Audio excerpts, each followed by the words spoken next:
Dear viewer, we have a confession to make. We have an addiction, or more appropriately, an obsession.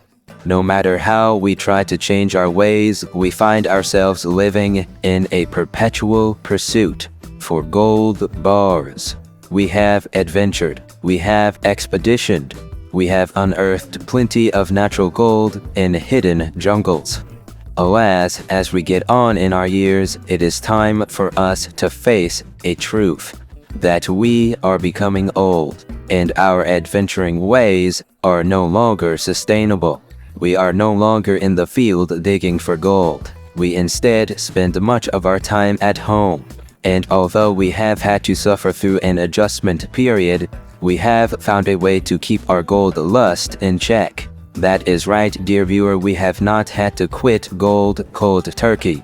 We have done the research with our good friend Archimedes. He has shown us a method by which we may extract gold from everyday objects. If you don't believe us, dear viewer, you surely will soon.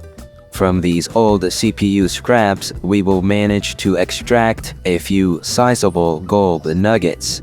Nuggets that will have all the authenticity of gold we would find buried deep within the earth. Gold is world famous for a very good reason. It is one of the densest of all metals on the earth. It conducts heat and electricity very easily and is the most malleable and ductile of all elements. Gold is attractive, workable, and does not tarnish or corrode.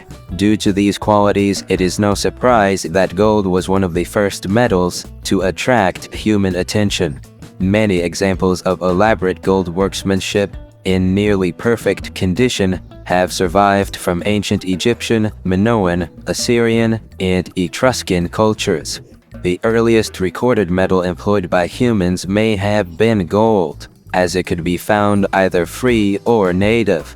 Small amounts of natural gold have been discovered in Spanish caves used during the late Paleolithic period, around 40,000 BCE.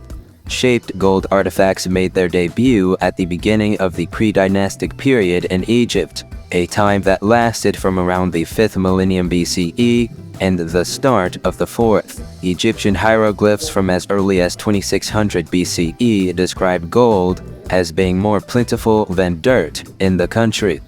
Egypt has existed as a major gold-producing area for much of history, and although we can no longer make that journey, we can imagine our riches compare.